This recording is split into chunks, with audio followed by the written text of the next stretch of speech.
dikupas oleh yang kepada Ustazah berdasarkan kepada satu hadis Nabi SAW. Sebenarnya dunia mata'un, dunia itu adalah kesenangan. Wa khairu mata'id dunia, dan sebaik-baik kesenangan dunia al-mar'atu salihah adalah wanita atau perempuan yang salihah. Jadi saya dengan ini menjemput dan mempersilakan yang berbahagia Ustazah Hafizah Musa untuk mengupas tajuk Mai Muslimat. Apa dia tafadhal maksud? Akan duduk.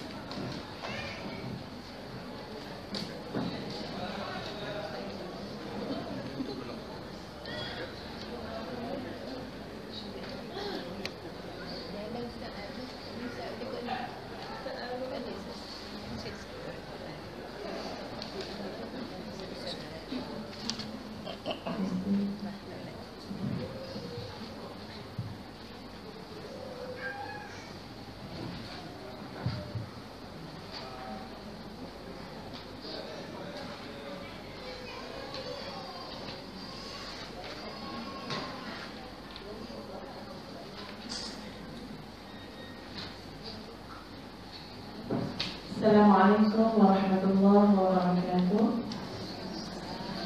Bismillahirrahmanirrahim. Alhamdulillah. Wassalatu wassalamu ala rasulillah wa ala alihi wa sahbihi wa mawalah. Subhanaka la ilma lana illa ma 'allamtana innaka antal alimul hakim. Rabbi shrah li sadri wa yassir li amri wahlul 'uqdatam min lisani yafqahu qawli. Rabbi yassir wa la tu'assir wa tammim bil khair. Terima kasih kepada yang berbahagia sahabat Ustazah yang mempengerusikan program sebentar tadi, yang juga merangkap SU masjid Ustaz Al-Fadhil Ustaz Nik Muhammad Zaim. Yang dihormati Nazir Masjid Tuan Haji Syamsuddin. Betul kan? Ya. Seterusnya yang dihormati seluruh ahli jawatan kuasa, khususnya Biro Muslimah Masjid Kampung Rincik Hulu, para asatizah, ibu ayah, kakak-kakak, adik-adik, anak-anak sekalian, Assalamualaikum warahmatullahi wabarakatuh. Apa khabar semua? Alhamdulillah. Sehat dah makan dah? Dah. Ini kopi kan nasi lemak. Ya, alhamdulillah. Ustazah pun sempat juga dalam perjalanan tadi sebut sikitlah ya. Alhamdulillah. Dan subhanallah, sampai di satu tempat yang sungguh damai keluar daripada Kuala Lumpur yang sesak, yang sibuk. Tiba-tiba masuk ni, ya Allah, kawasan yang penuh lagi, masih lagi dengan hijauan. Syukur pada Allah, ya Rabb, lakal hamdu kama yanbaghi li jalali wajhika wa li 'azimi sultanik. Ya, bagimu ya Allah segala puji-pujian, ya atas keagunganmu, kekuasaanmu, kemuliaan wajahmu. Ya, dan ini di antara lafaz ya kita mensyukuri nikmat-nikmat Allah Azza wa Jalla. Bersama-sama dengan kita ya Dr. Munirah kat belakang tu ya. Kita sebut juga ini sahabat Ustazah ni, isteri Ustaz Zaim ya. Yang sepatutnya kalau Ustaz tak ada ataupun minggu-minggu lain lah, Dr. Munirah patut duduk sini. Ya tu ada kuliah dah Dr. Munirah. Yang patut mengajar kat sini lah juga insya-Allah pada masa yang lain insya-Allah. Jadi hari ini muslimat sekalian, takdir Allah itu kita bertemu ya dalam masjid yang sebegini indah, alhamdulillah, membincangkan tentang My Muslimatku. Ya, di first time kita tajuk macam ni. Ya, dicampur English dengan Arab. Ya, dahsyat dia orang kampung Rincik Hulu ni ya. Dicampur English dengan Arab tu. My Muslimatku. Dan untuk memandu perbincangan kita pada hari ini, muslimat sekalian, Ustazah ingin membawakan kepada muslimat surah Al-Ahzab ayat 28 dan beberapa ayat seterusnya. Ya, sebab yang ada depan ustazah sekarang ni, ini muslimat ke tak ni? Kan ada muslimin pakai tudung? Tak ada kan? Ni semua muslimat kan? Masya Allah, bersyukur tak jadi muslimat? Syukur, Alhamdulillah. Ya, setiap orang itu Allah lebihkan daripada yang lain. Allah berikan keistimewaan kepada setiap orang, tak kira jantina. Ya, dan syukur kepada Allah, Allah jadikan kita hamba Allah sebagai seorang muslimah. Lalu bagaimana nak menjaga amanah diri kita sebagai seorang muslimah ini? Ya, sebab muslimat sekalian, perjalanan kita itu bukan dekat dunia saja. Betul tak? Kita tahu tak lepas ni ke mana kita nak pergi? Ke mana muslimat? Lepas ni makan kan? Katanya ada jamuan kan? Ya? Itu yang lepas ni betul lah. Itu pun belum tentu. Ya? Tapi kalau sebut tentang alam-alam yang manusia akan lalui, dahulu alam roh, kemudian alam rahim, kemudian alam dunia, kemudian apa lagi? Alam barzakh. Lepas alam barzakh, alam akhirat, yang kita akan dipertanggungjawabkan oleh Allah atas segala yang kita lakukan semasa di alam dunia. Sebab itu hidup kita di dunia, para muslimat sekalian, mesti ada panduan, mesti ada bimbingan. Panduan dan bimbingannya ialah dengan merujuk kepada Al-Quran dan Sunnah Rasulullah Sallallahu Alaihi Wasallam. Ya, tadi Ustazah lupa nak perkenali sikit kan? Ya, orang kata tak kenal maka tak cinta. Kalau dah kenal takut jadi besan. Ya, apa nak dara ni? Nak dara ada, nak bujang teruna ada. Ya, okey juga kalau dah besan dengan orang semenyat. Ya, taklah jauh sangat kan? Ya, dapat. Tak apalah, itu semua urusan Allah. Ya. Jadi Ustazah, tuan-puan, asal Negeri Sembilan. Memang Ustazah lepas ni nak balik ke Negeri Sembilan sebab ayah tu sakit. Tapi Ustazah balik KL balik semula nak ambil anak. Ya, nak siap-siap balik. Jadi bila dalam perjalanan tadi rasa macam dah dekat sangat dah. Kalau daripada sini nak terus ke Seremban kan? Cuma yalah ketentuan Allahnya, planning kami tu lain. Ya, jadi nak balik ke Kuala Lumpur dulu, ambil anak dan sebagainya. Dari lahir di kampung Kuala Jempol, Bahar Negeri Sembilan, anak kelima daripada 6 orang adik-beradik, 5 perempuan, seorang lelaki. Ya, ibu dan ayah itu memang guru agama. Masya Allah. Ya, anak siapa lagi ya? Masya Allah. Ya, anak dengan selama agama kan? Ya, duduk. Kemudiannya melanjutkan pengajian ya, ke sekolah menengah agama Serti Ulu, sekolah menengah agama Persekutuan Lagu, Ma'had Ahmad Universiti, banyak sekolah menengah. Ya, hinggalah kemudian ke Jordan menyambung pengajian dalam bidang bahasa Arab dan pengajian Islam. Ya, minor pengajian Islam tu. Kemudian sambung Universiti Malaya dalam bidang dakwah dan pembangunan insan. Ya, masih belajar lagi yang tak siap-siap dah 7 tahun.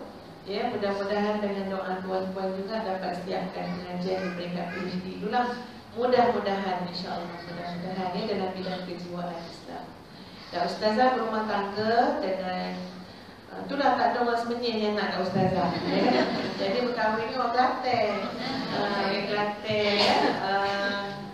Dari Kota Baru lah ya, Melor, Kelantan ya, dan kami sekarang menetap di Gombak ya, ada 7 orang ya, Alhamdulillah. Jadi tua dah muslimat, tua dah ni ya, dah 40 dekat atas dah. Muslimat semua 20-an kan.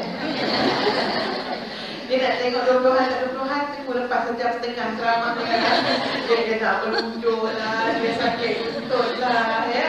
Nanti kita tengok tidak lagi kan ya, umurnya berapa tu.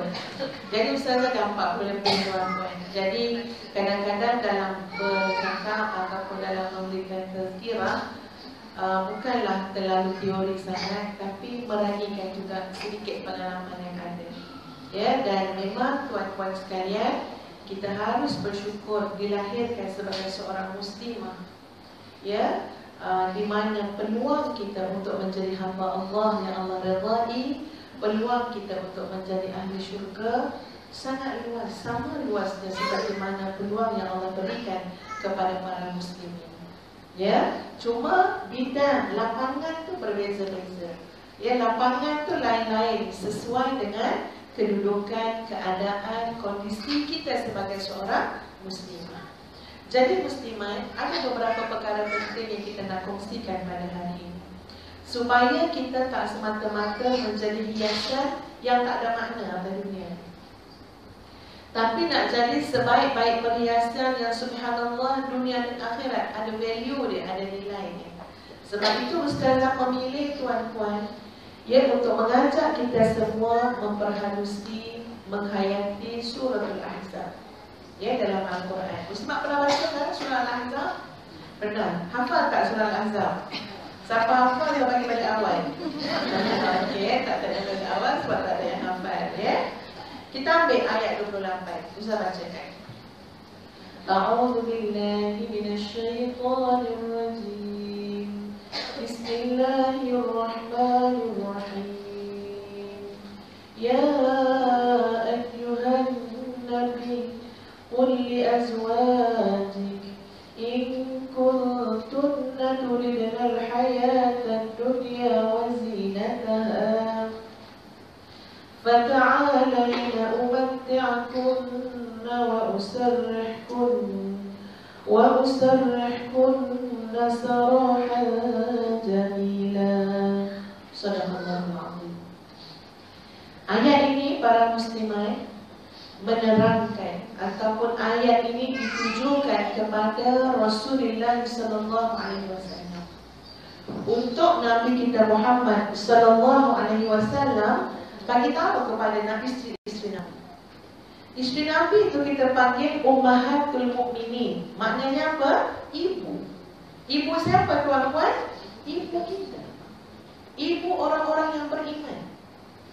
Terlalu banyak contoh teladan, kebaikan, segala sisi yang boleh kita lihat yang ada pada ibu kita. Ibu orang mukmin, yakni isteri-isteri Rasulullah sallallahu alaihi wasallam.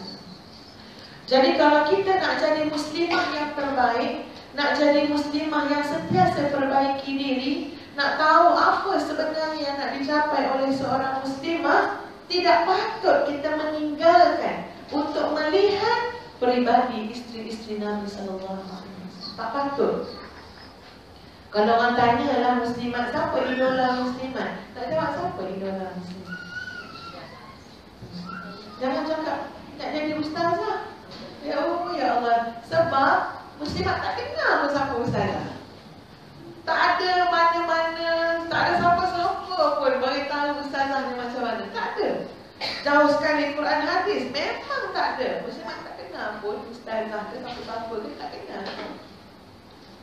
Tak tahu pun ustazah bangun tidur pukul berapa pagi tadi, ustazah baik ke tak baik kat rumah, tak tahu. Nampak depan orang ni mestilah baik ya. Takkan depan orang buat jahat kan ya.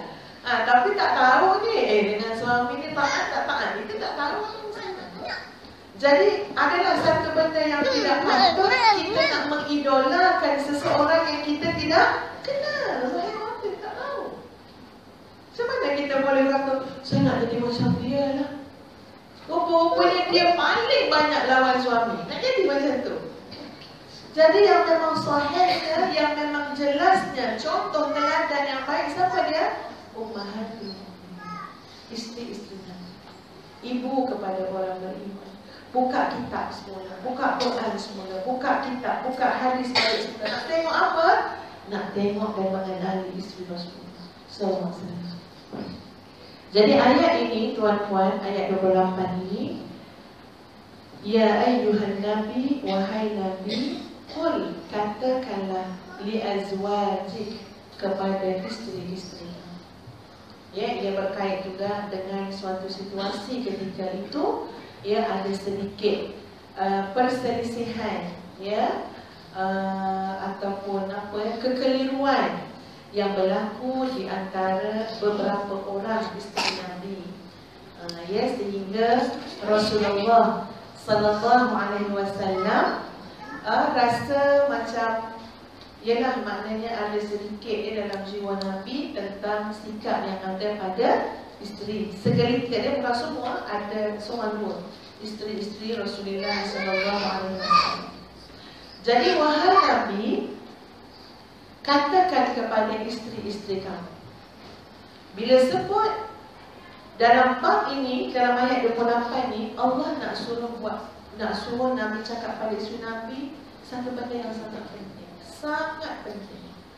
Manusia ni tuan-puan, terutamanya kita ni para muslimat yang banyak PL sangat tu. PL tahu kan? PL mabli, PL mudorek. Yang banyak PL sangat, yang banyak kerenah banyak kerenah tak ni muslimat di bangsa ni? Banyak boleh tahan tengok duduk pun tahu. Ya. Banyak kerenah ni penting kepada suami kita tu. Makin dia kubur rambut dia kan, dia kerenah isteri. Muslimah khususnya yang banyak-banyak sangat kerenah ni, banyak PL, pening kepada suami, pening kepada mak bapak kita. Ia terkait dengan soal apa yang dia inginkan. Ini soal paling asas, paling fundamental, paling basic. Dan ayat ini nak selesaikan soal keinginan, soal ini. Bila nak urus kerenah orang perempuan, nak urus kerenah muslimat, nak urus kerenah manusia, berbalik kepada soal keinginan. Tengok apa yang Allah suruh Nabi tanya isteri Nabi. In kuntunna turidna al-hayata ad-dunya wa zinataha.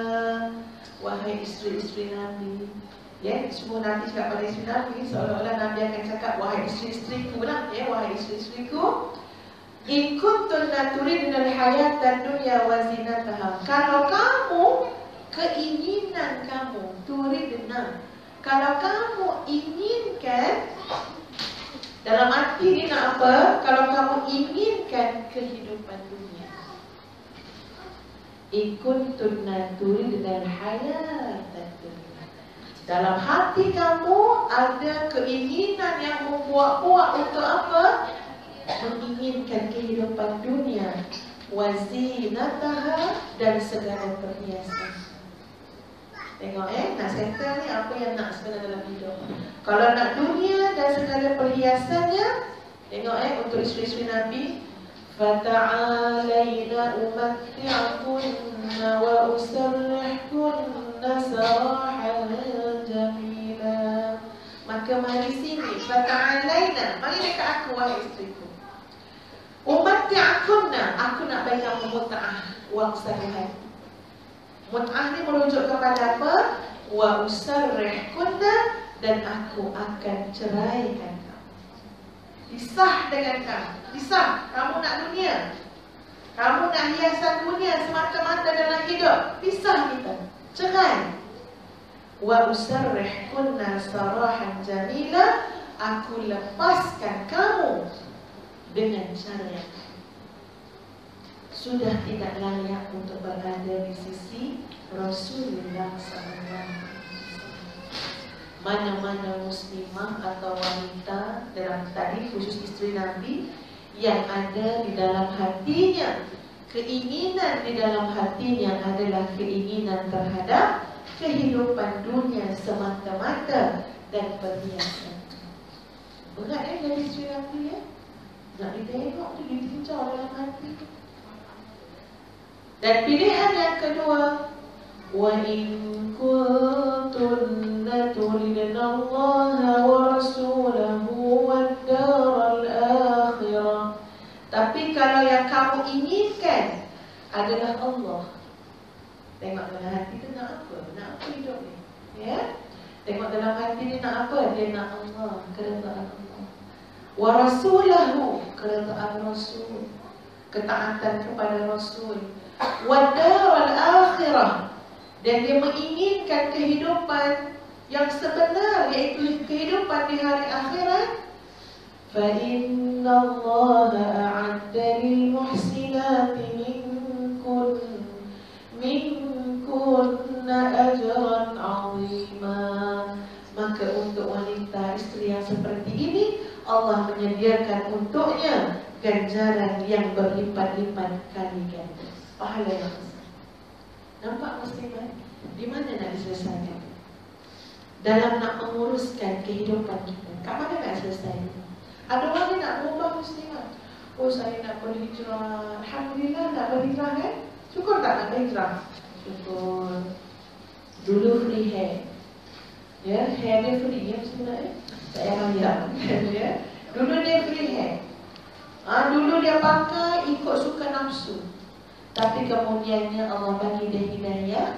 Ya, dia nak berhijrah. Lalu dia menukar penampilannya. Daripada tidak menutup aurat, tidak memakai tudung, orang cakap kan, dia pun pakai tudung. Alhamdulillah, itu lebih baik daripada tidak menutup aurat. Tapi apakah benda itu telah selesai setakat itu? Belum. Sebab perubahan nak jadi seorang hamba Allah yang benar-benar diredai oleh Allah, dia bukan sekadar bermula dan berakhir dengan penampilan orang. Itu yang kita jumpa juga sudahnya. Bertudung tapi masuk hotel dengan power. Lepas tu bila kena tangkap, apa jawapan dia? Takut nak tidur sorang-sorang. Dia tak tahu rupanya power nak ajak pergi hotel. Mengarut je jawapan dia. Bila kita tengok dalam gambar, wanita ni bertudung dia. Boleh sampai dia sanggup nak pergi mendekati zina, padahal tudung itu pakaian yang sangat baik. Kenapa? Sebab perubahan itu belum. Dia belum pergi pada kunci dia, tuan-tuan. Dia tak ada kat kunci. Dia baru baiki-baiki yang luar, tapi dia tak bikin enjin dia. Ya, bila macam aircon ni nampak cantik apa semua, tapi yang menentukan dia ini bernilai ataupun tidak di mana? Pada dalam enjin itu sampai dia boleh keluar fungsi yang sebenar. Kan? Ya. Jadi muslimat sekalian, kat mana yang nak selesai ni? Selesai kat mana? Walaupun kamu nak tukar macam mana penampilan luaran, ya silakan, sesuai dengan syariat Allah. Tapi ada benda yang perlu diselesaikan. Kalau tidak, tetap tuan-puan akan ada masalah yang lain. Jadi penyelesaian dia di mana? Pergi kepada enjin yang sebenar, pergi pada kunci yang sebenar. Nun nak dilihat adalah ke dalam hati kamu. Dan di hati itu nak tengok mana? Nak tengok apa sebenar keinginan. Ada orang keinginan, ya, pakai tudung sebab nak jual tudung, ada juga. Ya, ada juga. Tak ada masalah, asalkan pakai tudung tu dah cukup baik, ya. Tapi baikilah keinginan. Jangan sebab kita rasa nak jual tudung, kita pun pakai tudung. Ya, ada orang datang masjid, bagus dah, baik dah. Tapi rupanya niat dia nak jual kuih raya. Kan ada dekat nak gaji. Jadi nak bagi orang rasa-rasa kuih raya. Order tak order, dia cakap kan, ya. Datang tu Alhamdulillah, tapi baiki niat. Walaupun nak suruh rasa kuih raya kita, tapi niat yang utama tetap kita nak cari keradaan Allah. Betul tak maksudnya? Jadi ini benda yang paling penting. Kenapa manusia ni pengen dia paling nak berubah? Sebab dia tak pernah settlekan yang dalam sekali apa dia. Sebenarnya aku nak apa? Itu soalan paling mudah. Nak apa? Dan selalu saya sebut, soalan nak apa adalah soalan paling fundamental, paling asas. Ini soalan TikTok tuan-puan, ya? Atau kita kata ni soalan rapat dinding ni. Nak apa? Macam tu. Katalah kita punya anak-anak tuan-puan. Dulu anak tu kecil-kecil dah besar lah, ya. Anak kecil-kecil buat perangai, PN. Ya Allah, pun tidur, tak nak tidur. Bagi makan, dia apa? Dia apa benda ya, macam dia habis jatuh punya pinggan ya. Bagi minum, dia tolak minuman. Lepas tu kita ni pujuk lagi, bawa naik apa? Bawa naik atas motor ke, atas kereta, bawa pergi berjalan kan. Tapi menangis lagi. Katakan muslimat, bawa pergi kedai, anak beli apa, Atromen ke apa, belilah Atromen ke apa benda, menangis juga. Sudahnya apa soalan kita akan berkata? Apa soalan? Ini soalan paling akhir yang kira kalau keluar soalan ni maksudnya apa? Mak tak apa nak sabar dah ni. Soalan apa? Kita pujuk dia makan tak habis, ya. Gato nasi-nasi. Minum dia tak nak. Tumpah. Jom kita naik kereta ni. Wah, dia kata tak loncat-loncat pula, mau nangis-nangis. Jom dek, kita pergi kedai ya. Ada nak Androman ke, nak Spiderman ke, nak Batman ke, ambil lah. Kita dia nak tunjuk. Ya, dia beli. Tapi lepas tu dia campak-campak. Akhirnya soalan aku saya. Tahu tak apa?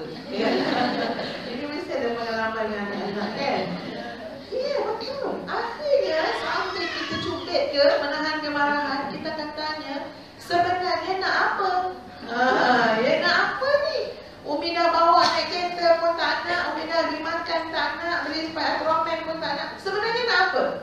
Itu soalan last Dan anak kita kadang-kadang dia terkejut dengan soalan tu. Seolah-olah dia pun fikir, apa yang aku nak? Betul kan? Nafsu manusia ni macam-macam Seolah-olah dia pun fikir, apa yang aku nak? Soalan tu boleh menyebabkan orang terdiam. Orang yang leka-leka, yang ikut hawa nafsu tu, dia boleh terdiam mendengar soalan sebenarnya nak apa. Dia seolah-olah dia kembali berfikir, ya betul juga kan aku nak apa aku duduk nangis beragam. Jadi tuan-tuan, begitulah kita macam-macam, tak ada apa benda yang kita nak capai dalam hidup. Ya, kadang-kadang kita buat sesuatu anak kita kehilangan kasih sayang, kadang-kadang kita melebihkan sesuatu keluarga kita terbiar, kadang-kadang macam-macam. Akhirnya tanya, nak apa? Betul tak puan-puan? Sebab itu bila tanya nak apa, ini menyelesaikan banyak. Dan sebagai seorang muslimah yang salihah, keinginan kita mestilah yang kita nakkan adalah keredaan Allah, Rasulullah sallallahu alaihi wasallam, dan juga kita inginkan kehidupan yang kekal abadi akhirat besok dalam keadaan nyaman Allah meridai. Itulah kemuncak keinginan seorang hamba Allah, muslim maupun muslimah. Baru tahu, barulah setiap langkah yang kita nak langkah ni tuan-puan, setiap benda yang kita nak buat, setiap hari yang kita nak lalui, baru dia terarah. Sebab dah tahu dah nak apa. Kalau tak lekang-lekang tuan-puan, ya, orang buat kejaman, kita nak buat kejaman. Tapi orang buat kejaman hati makin bersih, kita buat kejaman makin banyak grup WhatsApp ngumpat. Ya, buat grup WhatsApp baru. Ni kan untuk ngumpat Kak Tun, dia kata. Ya, saya tak sukalah Kak Tun tu, suka-suka suruh orang lah apalah. Katanya buat kerja amal, tapi hati bertambah busuk. Tak tentu arah sebenarnya nak apa. Tapi bila kita tahu tuan-puan muslimat, yang kita inginkan adalah Allah, ya, yang kita inginkan adalah ya syafaat ataupun keredaan Rasulullah sallallahu alaihi wasallam, yang kita inginkan adalah menyediakan sebuah kehidupan akhirat yang terbaik, maka ia sangat terarah dan terbimbing. Jadi muslimat hari ini dengan ceramah ustazah kena bertanya diri sendiri. Lihat bagaimana persoalan ini diselesaikan lebih awal dalam rumah tangga Rasulullah sallallahu alaihi wasallam. Agak-agaknya suami muslimat pernah tak tanya muslimat macam tu? Pernah tak duduk jap yang dia kata, ni abang nak tanya ni, in kuntunna turidna Allah, ada tak? Ya, pernah ke? Tuan tak tahu pun ayat ni kan, ya. Yalah, mungkin ada yang tahu ya. Insya-Allah yang ramai yang tahu. Tapi pernah tak? Sebab itu heran tuan-puan, orang ni dia sanggup lintang pukang huru-hara menyelesaikan masalah rumah tangga dia, menyelesaikan masalah hidup dia, tapi dia tak nak pergi pada benda paling basic. Dia tak nak pergi, ataupun dia tak tahu ke, atau dia tak nak endah ke, dia tak nak pergi kat situ. Dia rela ni pergi jumpa kaunselor, pergi macam-macam. Dan ustazah pun ramai juga muslimat, walaupun bukan kaunselor bertauliah, tapi nak buat macam mana? Ada yang minta tolong sangat. Tolong ustazah, rumah tangga kami ni ada problem. Datang. Bila datang, kita dengar tu kita tahu dia ada punca yang dia tak pernah selesaikan. Saya tak suka suami saya, pompang, tak suka suami. Macam lah. Kita ni penat ni mendengar ni. Yang suami bidas pula, ingat aku suka sangat dengan kau, dia katakan. Aku pun tak suka. Aduh lah, depan kita kan muslimat kan. Sebenarnya ada benda yang mereka tak settlekan. Apa dia? Sebenarnya apa tujuan kalian berdua ni hidup? Apa tujuan? Apa tujuan kalian berdua ni berumah tangga ni? Lintang pukang. Ni dah nampak dah ni tanda-tanda siapa 50-an, 60-an ya. Dah minta izin berlunjur dah. Silakan. Jangan baring je ya. Setakat berlunjur boleh lagi lah ya. Sebab nak bagi tahu tuan-puan, kita tak selesai yang ini, sungguh. Dan ustazah juga terasa ya tuan-puan, sebagai seorang ibu melihat anak-anak kita membesar kan. Ini cakap sungguh ni tuan-puan kadang rasa ya Allah, berjaya tak aku didik anak aku? Apakah dalam sepanjang aku didik anak aku, katalah anak tu umur 18, umur 17, ya Allah 18 tahun kau amanahkan anak tu pada aku ya Allah, kemana aku bawa dia? Kalau kita nampak tuan-puan, sudahnya dia mencari kehidupan dunia dan segala perhiasannya, lebih daripada dia menjadikan Allah sebagai matlamat hidupnya, yang itu ibu-ibu patut menangis meraung ibu-ibu sekalian. Ustazah juga mak kadang fikir, ya Allah kemana aku bawa anak aku ya Allah. Ya, rasa tak tertanggung tuan-puan, sebab sudahnya kita melihat hasil. Ya Allah, aku ke yang salah ya Allah? Aku ke yang ada tunjuk ke anak ke apa benda ke? Seolah-olah yang mereka nampak lebih besar kehidupan dunia daripada kehidupan akhirat. Siapa yang tunjuk? Mak bapak dia. Betul tak tuan-puan? Terfikir balik, ya Allah, aku ke yang tunjuk ke anak-anak aku ni? Satu niat yang tak baik, tujuan yang tak baik. Itu kita boleh nilai. Anak kita mungkin umur 25 tahun, 30 tahun. Tengok balik, wahai Allah, kau titip pada aku anak 30 tahun. Kemana aku bawa anak aku ya Allah? Akukah yang menjadi ejen, yang menjadi sebab, yang mengarahkan anak aku kepada keinginan dunia dan segala perhiasannya, bukan kepada Allah, Rasul dan hari akhirat? Itu ibu ayah kena tanya diri masing-masing. Ustazah tanya diri sendiri, dah usah rasa macam tak tahu nak banyak mana istighfar pada Allah. Tak tahu banyak mana istighfar. Selagi ada peluang hidup, kita minta ampun dengan Allah.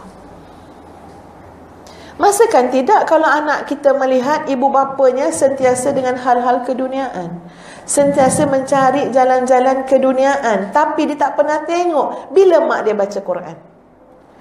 Dia tak pernah tengok bila mak dia sibuk dengan ibadah. Mak dia sibuk dengan apa? Sibuk mencari habuan dunia. Tapi bila mak ayah dia sibuk dengan Quran, bila mak ayah dia sibuk perbaiki diri, bila mak ayah dia sibuk amar ma'ruf nahi munkar, bila anak-anak tak pernah melihatnya.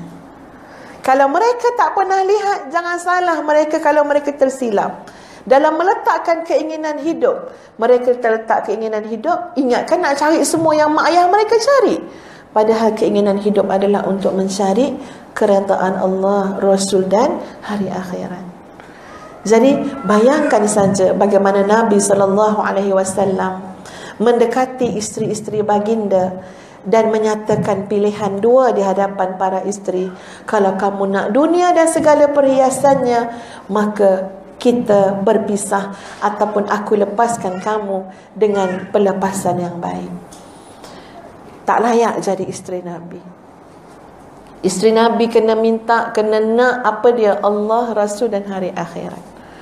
Tapi kalau kamu nakkan Allah, Rasul dan hari akhirat, maka Allah menyediakan untuk kamu pahala yang berlipat kali ganda. Allah tak pernah mensia-siakan amal yang manusia buat. Allah tak pernah terlupa, terlalai, terlepas pandang dengan setiap kebaikan yang muslimat buat. Tak pernah. Jangan risau. Kalau kita mengharapkan Allah dan Rasul, hati kita akan senang. Kenapa? Sebab Allah maha melihat, Allah maha mengetahui. Tapi kalau mengharapkan makhluk, mengharapkan dunia dan segala perhiasannya, kita penat zahir dan batin, kita penat emosi dan sebagainya. Itu ayat 28 dan 29 muslimat. Ya, yang ada Quran ataupun telefon ya, ada smartphone tu ada tu, boleh tengok. Dan kemudian kita lihat lagi sisi lain dalam ayat yang ke-30. Bagaimana pembinaan pendidikan muslimah dalam rumah tangga Rasulullah sallallahu alaihi wasallam. Ustazah bacakan ayat 30 tuan-puan. Ya nisa'an nabi man ya'ti minkunna bifahishatin mubayyinah يضاعف لها العذاب ضعفين وكان ذلك على الله يسيرا. Wahai isteri-isteri Nabi, sesiapa di antara kamu yang melakukan sesuatu perbuatan keji yang nyata, nescaya akan digandakan azab seksa baginya 2 kali ganda. Dan hukuman yang demikian itu adalah mudah bagi Allah melaksanakannya. Wa may yaqnut minkunna lillahi wa rasulih wa ta'mal salihah nu'tiha ajraha marratain wa a'tadna laha rizqan karima. Dan sesiapa di antara kamu semua tetap taat kepada Allah dan Rasulnya serta mengerjakan amal yang saleh, kami akan beri kepadanya pahala amal 2 kali ganda, dan kami sediakan baginya limpah kurnia yang mulia. Tengok isteri Nabi ya, berat ya. Buat amal saleh 2 kali ganda pahala kebajikan banding orang lain. Tapi sama kalau buat maksiat, buat keingkaran, buat dosa, azab juga 2 kali ganda. Ini satu amanah, ya, satu penanggungan, ya, satu taklif yang kena ditanggung oleh para isteri Nabi.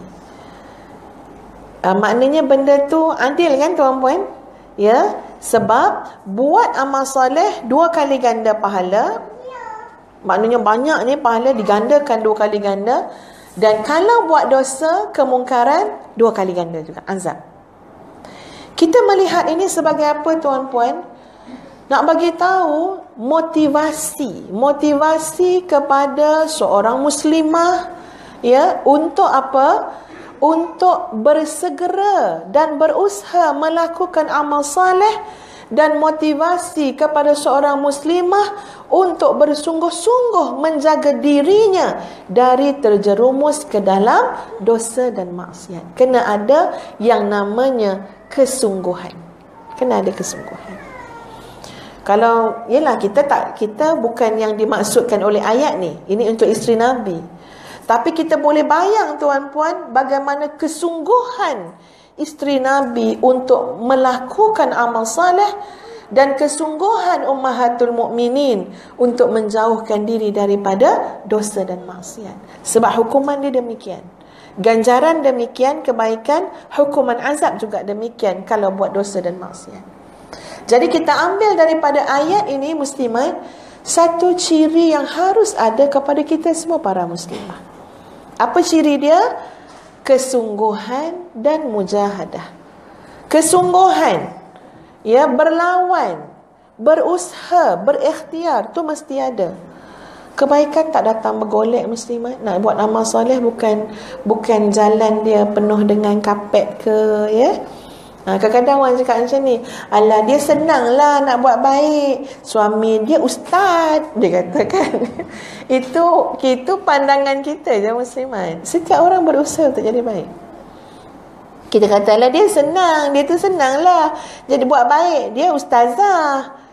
Itu pandangan kita je muslimat. Ustazah ke, ustaz ke, dia tetap memiliki musuh yang nyata seperti mana kita semua, iaitu syaitan. Aduwwum mubin.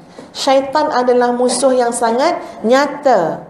Fattakhidhuhu aduwa. Maka kamu ambil betul-betul syaitan sebagai musuh. Ingat, layan syaitan sebagai musuh. Itu untuk semua orang.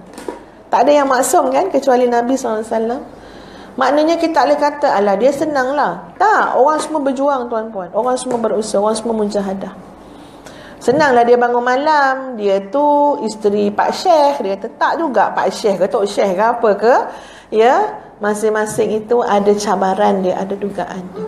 Yang paling penting kunci setelah niat tadi nakkan Allah Rasul dan hari akhirat ialah kesungguhan. Mesti ada kesungguhan, mesti ada mujahadah. Tak mudah tuan-puan. Ya, jalannya itu banyak air mata yang tumpah.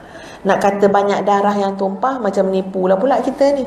Ya, sebab kita ni penakut. Bukan macam orang-orang apa zaman-zaman Nabi pergi perang, ya, untuk apa? Untuk pertahankan, daulatkan agama Allah. Kita lah apa sangatlah peluh sikit je, aircon dah semua kan, ya.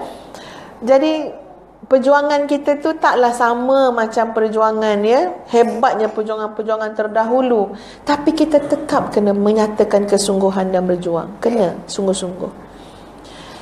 Dah syaitan sebagai musuh kita muslimat. Terasa tak syaitan tu musuh? Syaitan tu musuh. Jangan ambil jadi kawan. Jangan ambil jadi kawan. Fattakhidhuhu aduwa. Kekalkan dia sebagai musuh. Jangan ambil jadi kawan. Tapi kadang-kadang jadi kawan. Wal'iyadzubillah. Kenapa jadi kawan? Sebab kita ikut cara hidup, cara yang syaitan tunjuk. Dan Allah sebut dalam Quran, antara yang nyata sekali jadi kawan syaitan siapa dia? Orang yang mensyirikkan Allah, yang buat amalan khurafat, yang buat benda-benda yang tak diajar oleh agama Allah, khususnya yang khurafat lah tuan-puan. Cari tok bomoh mana-mana. Kalau ikut syariat tak apa, tapi ni bomoh tu semayang pun tidak. Dia kata tak payah semayang sampai tahap dia ni zikir je, dia cakap. Mana ajaran datang macam tu? Nabi yang begitu tinggi sekali kedudukan Nabi, tapi Nabi sampai bengkak-bengkak kaki menunaikan solat. Jangan kata solat fardu, solat sunat pun. Subhanallah. Tiba-tiba ada pula orang mendakwa dia alim dan dia tidak perlu solat. Kalau nak solat pun sekali satu waktu. Ini ajaran mana? Orang pun datang pergi minta ubat dengan dia, pergi merawat dengan dia. Dia pun bagilah macam-macam. Bawa balik bungkusan ni. Asapkan kemenyan dan sebagainya. Ini khurafat. Ini boleh bawa kepada syirik. Ini siapa? Sahabat syaitan. Kalau ini berlaku tuan-puan, aduh ya Allah. Jadi apa yang kita cerita ni jauh dah jadinya. Sebab apa? Dia dah masuk jadi sahabat syaitan tu. Pernah tak dulu masa kecil-kecil tengok buku berkawan dengan jin? Zaman sekarang tak ada kan? Dulu ada kan berkawan dengan jin, Tamar Jalis bercakap dengan jin bercakap dengan jin. Ni peminat dia lah ni kan. Macam-macam lah tuan-puan sekalian. Itu kawan syaitan, syirik. Lagi apa lagi kawan syaitan? Orang yang membazir, orang yang suka berlebih-lebihan. Innal mubadzirin kanu ikhwan syayatin. Sesungguhnya orang yang membazir, mereka itu adalah saudara kepada syaitan. Kita kalau orang cakap kita saudara syaitan, marah. Marah, kita left group terus. Tapi membazir sikit punya tegur. Jadi tengok tuan-puan, ya Allah, jangan jadi kawan. Fattakhidhuhu aduwa. Ambil betul-betul syaitan sebagai musuh. Dan syaitan ni tuan-puan perlukan kesungguhan untuk menghalang dia daripada memperdaya kita. Nafsu perlu kesungguhan untuk kita didik nafsu supaya terurus dengan baik. Ustaz tak nak berlama-lama sangat dekat tajuk ni, tapi sebab baru sangat lagi Ustaz tengok dalam kitab, iaitu kitab bertajuk Jaddid Salataka, perbaikilah solat kamu. Dalam tu ada bab macam mana tipu daya syaitan, dan disebut dalam kitab itu tuan-puan, di antara amalan yang sangat hebat, di antara amalan yang sangat hebat dalam mengelakkan ataupun menjauhkan daripada tipu daya syaitan, amalan itu ialah puasa. Puasa, siam. Sebab syaitan, nafsu, dunia ini berangkaian nanti tu. Syaitan didik nafsu pun sudahnya ikut cakap setan. Lepas tu nafsu nak keinginan macam-macam dunia. Dia berangkai nanti tu. Tapi puasa berpotensi untuk menyempitkan saluran darah yang dilalui oleh syaitan. Puasa dia berpotensi menyempitkan saluran mujriyad dam. Sebab syaitan tu lalu ikut mujriyad dam. Jadi puasa dia menyempitkan. Jadi kalau rasa macam aku ni memang dah ni kena puasa ni. Bukan puasa sebab nak kurus muslimat. Bukan sebab diet semata-mata. Tapi ada yang lebih besar. Kita rasa macam highway setan lalu dalam badan ni, dia terlampau nyaman pula, terlampau luas. Maknanya berbondong-bondong sekali masuk, sekali lalu berbondong-bondong sampai tak larat nak tepis dah, tak larat. Sebab apa? Satu batalion masuk. Sekarang jalan dia besar, luas.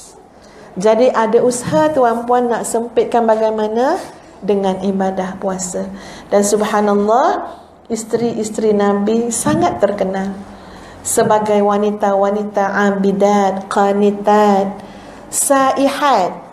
Saihat ni bukan makna melancong kalau kita tengok betul-betul maksud dia, saihat ni puasa. Ya. Maknanya ini wanita-wanita yang ibadah, yang taat dan banyak berpuasa.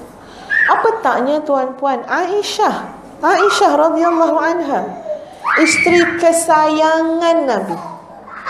Kita kalau kata isteri kesayangan, suami kita asyik bagi makan je kan? Sebab kesayangan. Nak makan apa dek? Kata suami kita kan, ayang nak makan apa? Hari ni makan Thailand bang, jom kita makan makanan Thailand. Dan suami sayang, ya, dia takkan bagi bini dia lapar. Itu ramai ni ciri-ciri suami isteri disayangi suami ni kan, ya. Sedap sehat dia badan ni kan, termasuklah ustazah, ya. Ini isteri disayangi suami lah ni, ya. Asyik kena bagi makan je. Tapi setara itu sayangnya Nabi kepada Aisyah. Macam mana kehidupan Sayyidatina Aisyah? Ketika Nabi tanya, kita nak makan apa hari ni Aisyah? Tak ada apa ya Rasulullah. Kalau begitu kita berpuasa. Tengok subhanallah. Ya, macam mana rasa kalau kita asyik suami suruh puasa kan, ya. Sayang ke tak sayang ni bang, katakan dia makan kuih dah ni kita kata, ya. Tapi itulah jauh sangat hidup kita dengan hidup rumah tangga nubuah, rumah tangga Nabi. Allahu akbar. Puasa tuan-puan. Jadi dengan puasa itu terhindar daripada tipu daya syaitan, terhindar. Jadi kita kalau sayang diri sendiri, tanya pada diri sendirilah muslimat, ya. Kita nak usaha atau tidak? Kita nak bersungguh ataupun tidak? Kita nak termotivasi ataupun tidak? Sendiri tanya diri sendiri. Sebab diri kita ni kita akan bertanggungjawab besok, ya. Jadi kalau kita sayang diri kita sendiri sebagai seorang muslimah, sebagai seorang hamba Allah, kena ada kesungguhan, kena ada mujahadah. Antara yang paling disyurkan ialah ibadah puasa sunat. Puasa wajib ni bukan kata syur lagi dah, wajib. Saya syurkan puasa Ramadan. Apa pula syur pula? Memang wajib puasa. Ya, yang nak syur ni apa? Puasa sunat. Yang wajib memang kena buat, tak boleh tinggal. Jadi disyurkan, dicadangkan, disarankan untuk apa? Memperbanyakkan puasa sunat. Malah ya subhanallah, puasa ini satu ibadah yang berpotensi besar dari segi ibadah yang ikhlas. Puasa. Nak banding dengan ibadah-ibadah lain, muslimat, puasa potensi dia terlampau besar untuk jadi ibadah ikhlas. Tengok hebatnya puasa. Sebab nak puasa ni kena bersungguh tak muslimat? Kena bersungguh, Kalau tak kita jadi apa? Berniat dia tiap hari. Isnin Khamis niat. Tapi sekarang hari Khamis tengah hari nampak dia kat kafe. Semalam katanya nak puasa kat timah tu. Niat je macam, ya. Sebab tak ada kesungguhan. Puasa muslimat dia berpotensi. Kenapa Ustaz kata berpotensi? Bukan saya cakap dalam kitab sebut, ya. Sebab kalau kita tak cakap kat orang, orang tak tahu. Itu hebat puasa. Tak cakap tak tahu. Kalau kita solat kat masjid, tak cakap kat orang, tapi orang tahu juga. Kenapa? Nampak dia tengah sujud, dia tengah rokok, dia tengah takbiratul ihram. Tapi puasa, kat mana nak bagi tahu? Kat mana yang nampak kita puasa? Kecuali kita bagi tahu. Betul tak? Ibadah puasa sunat, kecuali kita bagi tahu. Jadi nak bagi tahu perjuangan takut ditipu daya syaitan ni, sehinggakan ibadah puasa yang sangat berpotensi untuk menjadi amal yang ikhlas, itu pun terburai juga. Itu pun fail juga. Tengok tipu daya nafsu, bisikan nafsu syaitan, elok-elok sahur, ya. Letaklah oat kan, oat kononnya makanan berkhasiat dah ni, ya. Sebelum makan ambil gambar dulu. Lepas ambil gambar, hantar post Facebook, Instagram. Kat bawah tulis apa? Syukur ya Allah atas rezeki sahur pagi ini. Kalau kita baca tu, kita rasa macam sian kat dia. Ya, sian kan. Dia tak puasa lagi, dia baru sahur kan. Entah-entah tengah hari kan, entah ke mana kedai dia makan, ya. Tapi nak beritahu, kesian. Kita patut berjuang untuk apa? Mendapatkan amal yang ikhlas. Takkan semudah itu kita buraikan amal kita. Takkan semudah itu runtuhnya keikhlasan. Sebab susah nak jaga itu apa? Bila benda dah dalam pengetahuan orang lain, susah nak jaga ikhlas. Ya, kita baru sahur hantar, lepas tu tengok berapa orang like pagi subuh tu, ya. Ramai like subuh-subuh ni dia katakan, ya. Lepas tu ada like yang muji tu, ya. Rajin ya akak puasa, dia kata. Kita tak boleh nak puasa, period. Dia katakan ada yang nulis bawah tu. Kita pun rasa apa, oh sedapnya. Puji, sedap rasa kan? Kesian. Padahal puasa berpotensi menjadi amal yang paling ikhlas. Sebab orang tak tahu. Kecuali kita bagi tahu. Orang tak tahu. Ni sampai-sampai tempat kerja cakap awal-awal dah. Tolong ni tengah puasa ni. Jangan nak dekat-dekat sangat. Dia katakan, ya. Sebab dia garang. Bila dia puasa dia garang. Dia lapar. Ya. Jadi dia cakap awal-awal. Jadi memang pelik sungguh lah manusia ni. Elok-elok duk diam je lah, ya. Kita cakap dengan orang pun, orang bagi apa muslimat? Pernah tak orang bagi kita hadiah? Ya kak, ni kak rumah sebiji. Sebab apa? Sebab kak puasa. Pernah ke? Tak pernah. Ya, tak pernah. Jadi nak buat apa cakap kat orang? Orang tak ada bagi apa muslimat? Tak ada bagi apa. Memang yang mengganjari adalah Allah. Cuba rasa cukup, Allah tahu. Tapi tengok ya Allah, nanti waktu buka puasa lain pula hidangan lagi sekali. Padahal dia dekat nak berjaya dah ni kan, dia dekat nak buka puasa dah lagi sekali. Ya, syukur dia, ayat dia semua sedap. Alhamdulillah, dia kata subhanallah, nafsu tipu daya nafsu tu licik sangat. Alhamdulillah, dia katakan sekadar inilah, dia katakan kononnya sederhana lah ni, ya. Rezeki berpuasa. Terima kasih Tuhan, dia katakan. Tapi dia hantar kat Facebook kan, Instagram. Jadi susutlah pahala sikit. Sebab apa?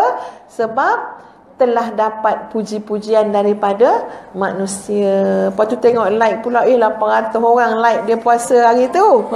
Ya. Lagi lalu makan masa buka puasa. Kesian dia. Dia tidak tahu betapa satu perjuangannya untuk memperoleh amal yang ikhlas. Jangan turutkan sangat hawa nafsu. Jangan ikutkan sangat bisikan syaitan. Hari ni memang tuan-puan, apa kenalah penyakitnya kita semua ni, terlampau suka sangat nak beritahu orang. Padahal ini berkait soal ikhlas tau tuan-puan, ikhlas. Tapi nak beritahu penyakit umat akhir zaman, rupanya ada teknologi membantu kita untuk beritahu pada seramai-ramainya orang. Kalau tak ada teknologi tu payah juga. Takkan nak pakai hila kat kampung Hulu Rincing ni kan, Rincing Hulu ni. Assalamualaikum kan, nak beritahu susah. Siapa pernah nak dengar kau kata gila ke apa kat Timah tu kan, dia kata. Tapi cakap kat Facebook tak ada orang kata gila. Padahal atas benda yang sama, pemakluman, beritahu ramai orang. Tapi caranya halus, licik cara dia. Teknologi ni bagus tuan-puan, tapi ingat, jangan sampai jadi perkakas syaitan. Untuk apa? Untuk menyesatkan ataupun menyusutkan pahala kita. Jadi memang apa kenalah kita ni. Pakai tudung pun nak tunjuk kat orang dah pakai tudung. Alhamdulillah, dia kata, ya. Allah, kalau dah alhamdulillah dengan Allah je lah. Kenapa ambil gambar tunjuk kat orang, ya? Sudahnya, apa kena? Kita ni kena penyakit apa? Kita ni kena apa nak kata penyakit ni? Entahlah, ya, tak tahulah apa virusnya. Ni datang kuliah ni kan. Kuliah belum start ni, dah ambil gambar dah.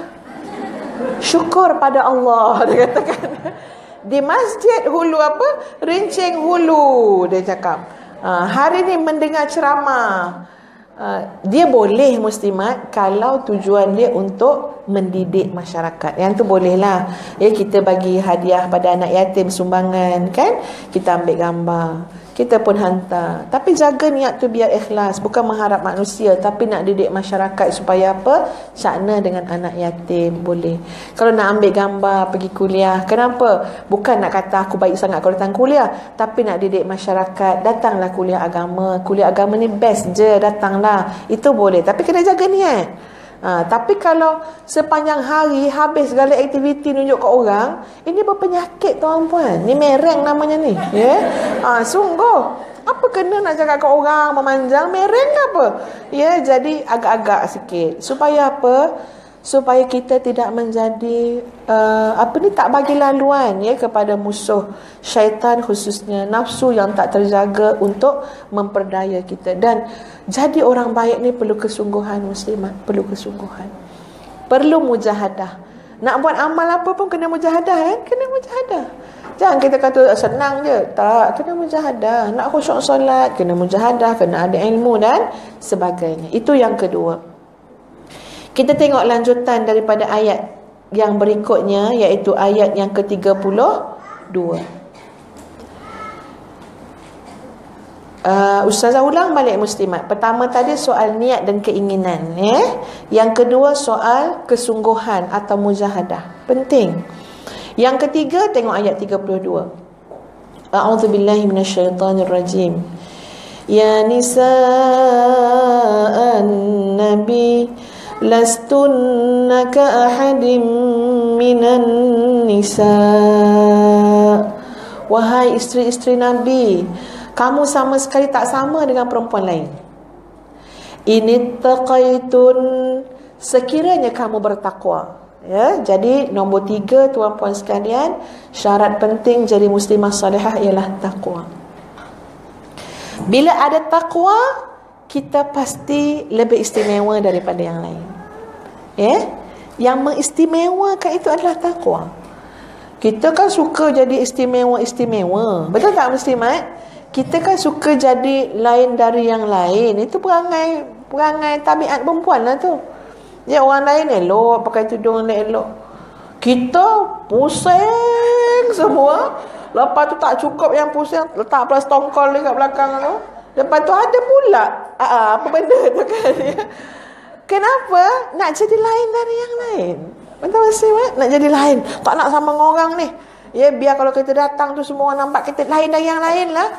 Itu memang tabiat orang, manusia macam tu. Cuma kita tak buat kenapa? Mujahadah. Jangan ikutkan sangat. Ya, jangan ikutkan sangat. Memang ada juga tu perasaan nak daripada yang lain tu. Ya. Tapi malu. Adalah benda yang mengekang, ya. Jadi soalnya sekarang bukan cara macam tu nak lain pada yang lain, bukan cara macam tu. Kalau nak istimewa, nak lebih hebat, nak lebih luar biasa, syarat dia apa? Takwa. Takwa ialah takut dengan Allah. Takwa ialah cermat, hati-hati. Hidup dengan panduan agama. Takwa. Pasti orang yang bertakwa sungguh istimewa sekali. Ya, muslimah, orang takwa. Bukan dengan cara-cara yang telah ustazah sebutkan tadi. Maka kerja kita apa dia? Setiap hari apa kerja kita? Menambahkan ketakwaan. Kalau kita rasa, ya Allah, Isyak malam tadi aku semayang macam apa patuk ayam aku semayang, ya Allah. Ya, sebab sinetron tu tengah climax cerita dia. Nak tahu ni hero ni jadi tak kahwin dengan heroin ni. Tapi suami dah negur, maknya dah semayang ke belum, kata suami. Kita pun pergi semayang. Jadi bayangkan ketika mana nak solat dalam keadaan hati kita ini tak lepas daripada rancangan televisyen. Jadi kita solat tu patuk ayam. Cepat, 2 minit dah habis. Anak pun terkejut. Dah sudah mak, dah lah lama-lama dia katakan, ya. Tuan-puan sekalian, kita terasa, ya Allah, aku bersalah malam tadi, ya Allah. Aku persembahkan satu solat yang macam hampas lah. Tak ada apa pun, tak ingat Allah pun dalam solat. Hanya semata-mata nak tutup mulut suami daripada tanya, awak dah semayang ke belum? Beria tengok TV menangis dengan tisu tu. Ya, rupanya tak semayang lagi. Itu yang patut ditangiskan, ya. Tak semayang lagi. Jadi kita terasa, ya Allah, malam tadi teruknya aku semayang. Maka kita rasa apa? Ketakwaan itu perlu dipupuk. Kita istighfar dan kita perbaiki ibadah solat subuh. Subuh kita buat yang terbaik. Kita berdoa, kita berzikir, kita baca Quran, kita khusyuk. Kenapa? Kerana kita dalam zon ataupun fasa menambahkan ketakwaan. Tadi kita khilaf, yang sebelum tadi dah buat salah. Tambah takwa. Ini orang istimewa muslimat. Sentiasa fikir nak tambah takwa kepada Allah, nak jadi lebih baik. Ustazah ada seorang sahabat, cuma Ustazah tak bawa Quran dia. Selalunya Ustazah pergi mana-mana bawa Quran yang sahabat Ustazah bagi. Quran dia, tuan-puan sekalian, yang dia bagi Ustazah tu Quran yang kulit tu dah nak tanggal dah, tapi dia masih ada sikit lagi lah, tapi dia nak tanggal, warna biru. Quran terjemahan. Soalan Ustazah pada muslimat, ya, muslimat ada tak Quran yang muslimat baca sampai nak tertanggal kulit? Ataupun kerja kita asyik beli Quran je, pantang orang bagi tunjuk Quran, ini Quran khas untuk wanita, dia katakan, beli. Ini Quran ada zip, beli. Ini Quran senang nak bawa dalam beg, beli. Quran lawa-lawa kat rumah kita, tak bersentuh, beli saja. Sahabat Ustazah Quran dia sebab terlampau pakai muslimat sampai nak tanggal kulit. Memang lain lah pegang Quran tu, berebut dengan anak perempuan Ustazah, suka juga Quran tu. Quran tu macam mana? Sahabat Ustazah tu, tuan-puan, dia dah baca daripada awal sampai akhir. Bukan baca biasa, tapi dia baca dengan macam dia buat satu kajian pula pada terjemahan dia tu kan. Dia dia highlightkan mana ayat-ayat motivasi, mana ayat-ayat untuk orang yang sedang bersedih, mana ayat-ayat untuk orang yang sedang bimbang, mana dia dah buat warna ni warna merah. Lepas tu dia punya kat tepi helaian dia tu dia ada stiker-stiker tu supaya kita tahu, oh ni ayat ni Dek dia kata kalau warna kuning stiker ni, ini ayat untuk yang kesedihan, dia cakap. Kalau merah Dek stiker ni, jadi kita senang buka. Yang ini ayat untuk tentang takwa, dia kata. Jadi ya Allah, dia dah macam tu dia dengan Quran. Dan dia kata, akak dah niat Dek, bila akak dah habiskan Quran ni semua, akak nak buat Quran lain pula. Ya, sebab dia masih hidup kan, dia masih boleh dengan Quran. Tapi Quran yang ni akak tak nak biar macam tu je, akak nak hadiah dekat adik. Jadi biar adik boleh manfaatkan, dia cakap, mudah-mudahan akak dapat pahala lah, dia kata. Dan memang senang masa nak urus muslimat. Nak cari apa, senang. Dia dah ada stiker dah. Ya, dan kita rasa menarik pula nak baca, ya, sebab dekat terjemahan tu cara dia buat, subhanallah. Ya, sebab manusia tu berfikir untuk menambahkan takwa dia, nak mengistimewakan diri di sisi Allah. Dan itu jalan keistimewaan.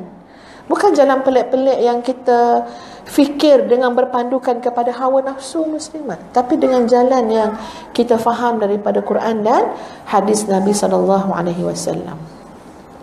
Baik, takwa, tengok pada ciri yang keempat. A'udzubillahi minasyaitanirrajim. Ayat 32 muslimat. In ittaqaytunna fala takhda'na bil qawli fayatma'a alladhi fi qalbihi marad wa qulna qawlan ma'rufa. Dan janganlah kamu berkata-kata dengan lembut manja semasa bercakap dengan lelaki asing, kerana yang demikian boleh menimbulkan keinginan orang yang ada penyakit dalam hatinya, yakni menaruh tujuan buruk kepada kamu. Dan sebaliknya, berkata-katalah dengan kata-kata yang baik, yakni yang sesuai dan sopan. Tengok, macam tu sekali. Dibina, dididik, dibangunkan. Kita panggil grooming, dibangunkan personality ummahatul mu'minin, isteri-isteri Nabi. Apa dia cara dia bangunkan? Tadi telah Ustaz sebutkan, termasuk soal yang keberapa dah? Keempat ke kelima? Yang pertama, keinginan niat. Yang kedua, kesungguhan. Yang ketiga, takwa. Yang keempat, aifatun nafsi, kehormatan diri. Ini satu benda yang sangat penting bagi seorang muslimah. Aifatun nafsi, kehormatan diri. Bagaimana soal kehormatan diri ini dibentuk, dididik oleh Allah? Dalam ayat yang saya bacakan tadi, jangan kamu berkata-kata lembut manja dengan laki-laki asing. Ini nak jaga ifatun nafsi. Sampai tahap tu Islam jaga muslimat. Kamu isteri Nabi, seorang muslimah, ummahatul mukminin, berurusan dengan muslimin yang datang kepada kamu, tapi asing. Kerana apa? Bukan mahram kamu, ya, laki-laki ajnabi. Bila kamu didatangi oleh laki-laki seperti itu, apa yang antara benda paling penting nak jaga? Suara kamu. Jangan lembut manja-manja dengan lelaki asing. Sebab kamu tak tahu dalam hati manusia ini barangkali ada keburukan. Hanya dengan mendengar manja kamu tu, ya, yang kat rumah tak manja, yang isteri yang ada ni garang macam panglima perang, tiba-tiba dengar bunyi isteri orang, suara isteri orang pula bermanja-manja. Dah makan belum Pak Lepai? Kok bini sendiri tanya, tak apa juga ya. Ini bini orang tanya Pak Lepai. Pak Lepai pun tak kira lah Pak Lepai tak Pak Lepai, ya. Kalau dah selalu sangat ditegur-tegur manja-manja macam tu, ya. Jadi benda tu Islam jaga. Wanita ni istimewa dia pada aifatun nafsi, kehormatan diri. Jaga elok-elok. Jangan sampai mensusutkan kehormatan diri kita. Fayatma alladhi fi qalbihi marad. Boleh jadi orang yang pada hatinya ada penyakit, itu boleh menyebabkan benda-benda yang tidak baik, ya. Sebab tak bagus untuk kita ini jadi, Ustazah, ini Ustazah punya, bila tengok pada ayat ni lah muslimat, ya, kalau kita kaji ayat ni, seolah-olah macam ni tau. Sebenarnya bukan satu benda yang bagus untuk kita jadi seorang wanita yang diminati oleh lelaki yang bukan mahram kita. Bukan bagus. Walaupun kita bertudung macam mana pun, tiba-tiba ramai lelaki-lelaki secret admirer kat kita. Walaupun kita kata, itu dia punya pasal lah, kita bukan layan pun. Tak, itu juga tidak baik. Sebab mungkin ada sesuatu yang menyebabkan, membuka ruang kepada laki-laki itu untuk apa? Cinta diam-diam pada kita. Tak bagus, tak payah. Jangan cari jalan tu. Tak baik untuk kita, tak baik untuk dia. Seorang wanita yang ada kehormatan diri, yang tinggi kehormatan dirinya, dia takkan jadi penyakit kepada orang lain. Orang tahu dia ini wanita yang menjaga kehormatan diri. Orang pun tak ada nak menyimpan benda buruk dekat dia. Termasuk mencintai isteri orang diam-diam. Tak bagus. Ya, kalau kita isteri orang tu, maknanya kita kena banyak istighfar. Pasal apa pula laki orang cinta kat aku diam-diam? Ada benda ke yang aku buat? Ada apa ke yang aku tunjuk kat dia sampai dia jatuh cinta macam tu? Itu maksud dia, tuan-puan. Apatah lagi kalau yang membawa maksud laki-laki yang memang berniat tidak baik, ya. Wa qulna qawlan ma'rufa, dan bercakaplah dengan kata-kata yang sesuai dan sopan. Macam tu. Wanita nak cakap dengan laki-laki, wa qulna qawlan ma'rufa, bercakap dengan kata-kata baik dan sopan. Jangan lebih daripada paras tu. Kerana wanita, perhiasan dunia tadi ni, yang dalam hadis tersebut sangat terciri dengan wanita yang tinggi nilai kehormatan diri. Jadi muslimat kena jaga diri elok-elok. Kalau dengan suami, ya, bercakaplah dengan lembut lemah gemalai dengan suami. Dia yang heran tu terbalik tu. Dia heran sungguhlah. Suami tu kalau dengar isteri cakap dengan orang lain, dia tak kenal ke tu isteri dia. Kau tengok dia dari belakang. Awak kata dia timah, dia kata. Ya? Awak kata dia timah. Terkejut laki dia. Sebab rupanya timahnya ada suara lembut dia, tapi dengan laki orang, ya. Awak kata dia timah. Sebab apa? Dia tak pernah dengar suara tu kat rumah. Jadi kita salah strategi, ya. Nak jadi isteri yang baik, wanita baik dengan suami, dengan mak ayah, dengan anak-anak kita lelaki kan, yang itu okeylah, cakap lembut-lembut.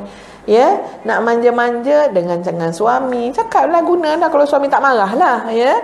Kadang-kadang ada yang berbulu telinga dia dengar kan, ya. Awak ni tak pandangan tua dah manja-manja, dia cakap kan. Terpulanglah.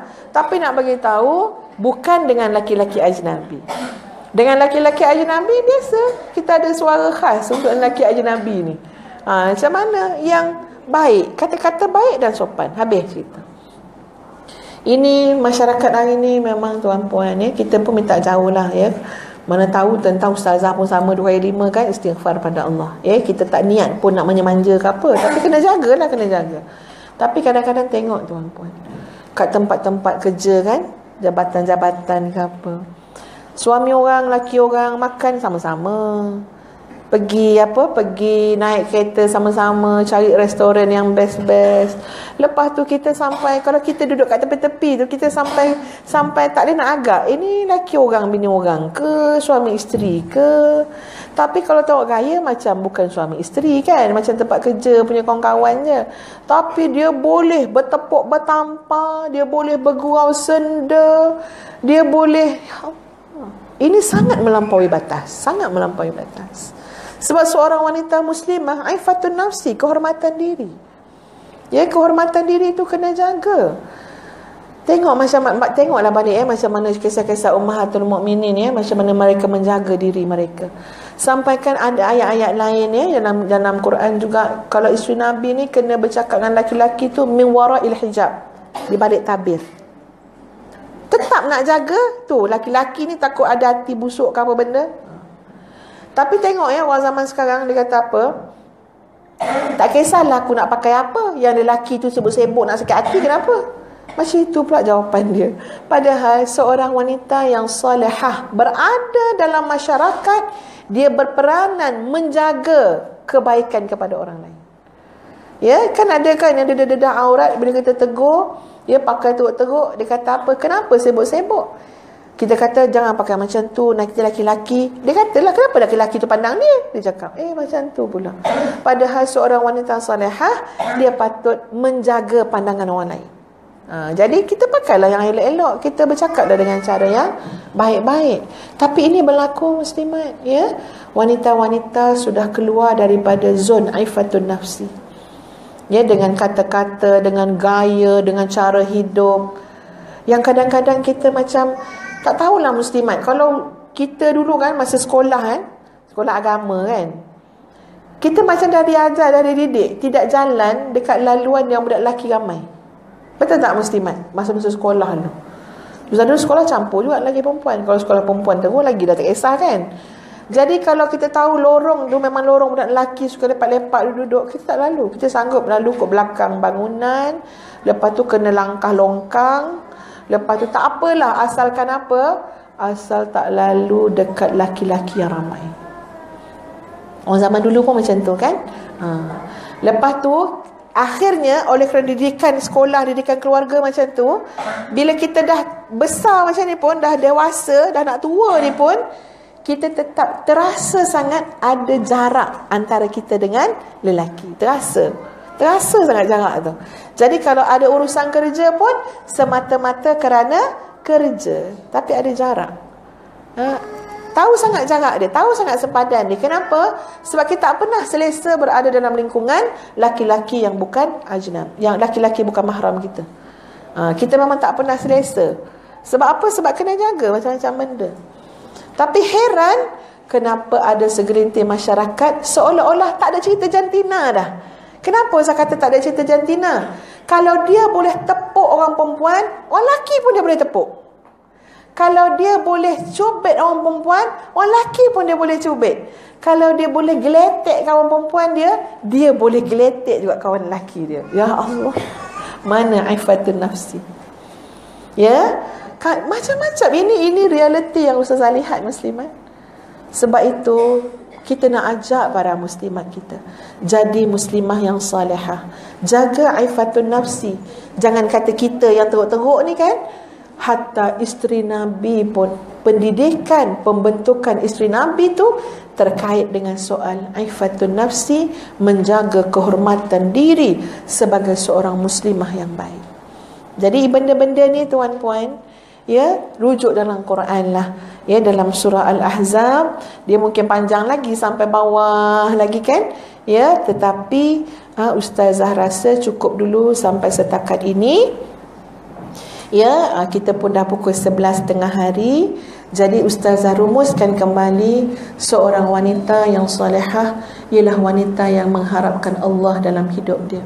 Ya, dan dia sentiasa memastikan bahawa dirinya mendapat, ya, dia cari jalan pastikan agar Allah redha kepada dia. Doanya kepada Allah hari-hari, pagi, petang, siang, malam, dia minta keredaan Allah dan dia minta jauh daripada segala perkara kesilapan hidup dan sebagainya, yang menjadi sebab pula kepada kemurkaan Allah. Itu yang paling dia gerun dalam hati dia. Yang paling dia inginkan apa dia? Ya Allah, redalah ke aku, ya Allah. Tak guna kau bagi, tak guna aku dapat kemewahan, aku dapat apa pun kat dunia ini kalau tidak berserta dengan redha. Tolong ya Allah. Itu rayuan seorang wanita yang baik. Jadi bila itu kehendak dia, dia akan datang muslimat. Kesungguhan, datanglah ketakwaan, hati-hati, datanglah terarah juga untuk aifatun nafsi, jaga kehormatan diri. Sebab itu kadang-kadang Ustaz pun heran juga ya, muslimat-muslimat akhir zaman. Kita bukanlah baik sangat kan, kita pun sedar diri kita banyak juga buat salah ya. Tapi nak mensengajakan diri untuk buat sesuatu yang kita rasa macam mana sifat malu macam tu. Sebab malu ni perisai paling baik untuk seorang wanita. Malu. Nak tanya muslimat tengok orang kat luar kadang pakai baju terbonjol-bonjol. Memang sengaja, agaknya baju tu memang sengaja diukur besar mana nak dibonjolkan, agaknya lah. Sebab apa saya kata macam tu? Sebab betul-betul dia panggil apa memang maknanya betul-betul tepat. Tak ada geboh-geboh, tak ada. Tepat tu. Jadi ya Allah ya Tuhan, kita orang perempuan tengok tak selesa. Ya, bila berjalan berbuai-buai kan. Tapi mereka boleh biasa je, biasa. Macam mana muslimat teramak tak pakai tu? Teramak tak nak pakai. Kita kalau tukang jahit salah jahit baju kita kan, tersempit kat belakang tu, yang depan ke depan, yang belakang terbonjol ke belakang. Nak pakai tak? Tak. Ya, pulang balik, tolong kak, sempit sangat ni kak, tak pakai kak, segan saya kak. Kita berpusing-pusing depan cermin. Sebab apa? Nak pastikan tak ada yang terbonjol. Macam mana orang sengaja keluar dengan macam itu? Allahu Akbar. Jadi timbul persoalan, apakah sudah terangkat perasaan malu mereka? Betul tak muslimat? Kita nak pakai macam tu depan pak saudara, sanggup tak? Pak saudara ni, pak saudara okey apa pak saudara kan? Tapi sanggup tak? Tak sanggup. Satu, pak saudara tu akan marah. Kau ni kenapa pakai macam ni? Dia katakan, takut kita kan, kita pun tak pakai. Sama juga yang menari-nari, yang melompat-lompat. Ada yang bersenam sekarang ni kan, bersenam. Senaman. Aduh, kita tengok pun ya Allah. Tak macam tu, tak apalah, aku tak payah senam lah kalau macam tu. Ya. Apakah mesti senam pakai, mungkin memang kena pakai macam tu kot, tapi jangan sampai orang lelaki-lelaki nampak. Ini tak sengaja nak nunjukkan videonya cara nak bersenam. Ya Allah. Ya, tak tertengok kat kita muslimat dengan terkangkangnya, dengan aduh ya Allah ya Tuhan. Kalau kita disuruh senam kat pejabat tu, puas tengok orang belakang tu siapa. Ya, takut ada Cik Dolah ke Cik Rahim ke. Sampai ke sudah kita tak bongkok tuan-puan pasal Cik Rahim kat belakang. Malu. Tapi ni kenapa jadi macam ni sebahagian kaum wanita? Betul tak? Menari-nari atas pentas. Ya Allah. Kita nak buat depan anak malu. Nak buat depan suami kadang malu. Malu tak menari depan suami? Ke rasa nak menari balik kan? Bang, okay, ya, kita buka bang lagu Janam. Dia kata ya. Saya nak menari. Malu. Tak apa, dia tak biasa buat kan? Jadi kan kadang kata ya Allah ya Tuhan, wahai para wanita, jagalah diri kita elok-elok. Ya, kekalkanlah sifat malu pakaian diri kita. Kita ni nak balik akhirat, besok nak ngadap alam barzakh, alam kubur, alam akhirat. Kita akan bertanggungjawab atas apa yang kita buat. Bukan bertanggungjawab, dipertanggungjawabkan atas apa yang kita buat. Maka buatlah pilihan yang tepat atas dunia. Carilah sahabat yang tepat. Ya, carilah segala-galanya kena tepat. Ya. Sebab kita dipertanggungjawabkan bila kita mati nanti. Ya, jadi terima kasih kepada seluruh muslimat yang hadir.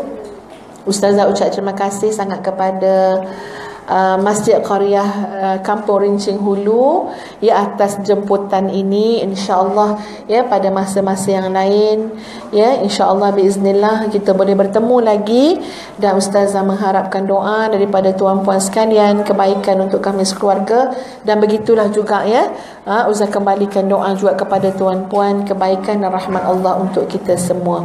Jadi ustazah minta maaf salah silap ya kalau ada terkasar bahasa dan sebagainya. Ya, jadi sekian saja untuk kuliah duha bersama ustazah. InsyaAllah lepas ni mungkin ada program lain ya, muslimat. Sekejap lagi tunggu pengerusi datang. Jadi untuk ustazah setakat ini saja. Wabillahi taufiq wal hidayah. Assalamualaikum warahmatullahi wabarakatuh.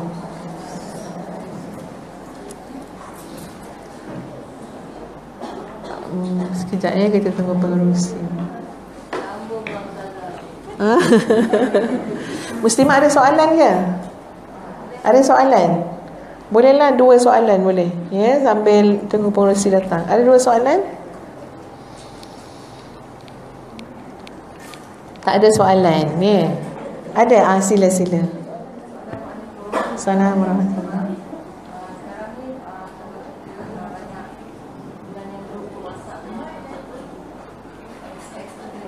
Okey, alumni ni student